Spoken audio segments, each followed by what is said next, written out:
Hey, it's Wilson, and today we're going to go over shutter speed, what it is, and how to use it across various scenarios. Let's get started. First off, shutter speed is how fast the shutter opens and closes when you press the shutter button.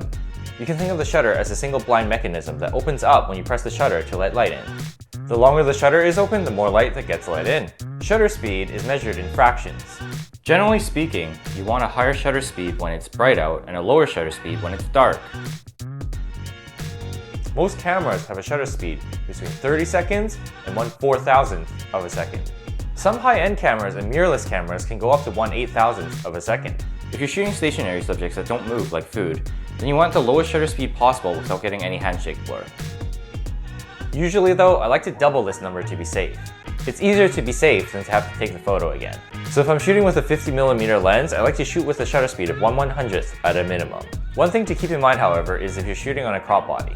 If you're using a crop body, you have to multiply your focal length by 1.5 and then double that for your shutter speed. So you're shooting at a 50mm focal length.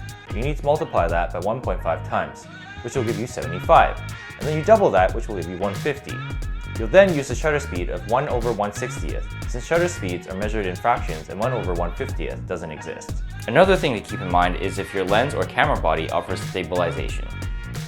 You might even want to intentionally max out your shutter speed if you're shooting something incredibly fast moving like hummingbirds. You want to use a lower shutter speed indoors if it's dark out or both. Sometimes you'll intentionally want to use a slower shutter speed, such as for long exposures for cars, light streaks, or even astrophotography.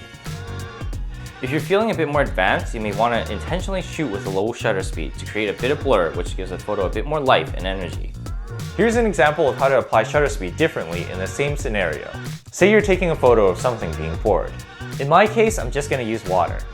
My f-stop is at 1.8, ISO is at 800, and I've got my shutter speed at 1/400th to freeze the motion of the water.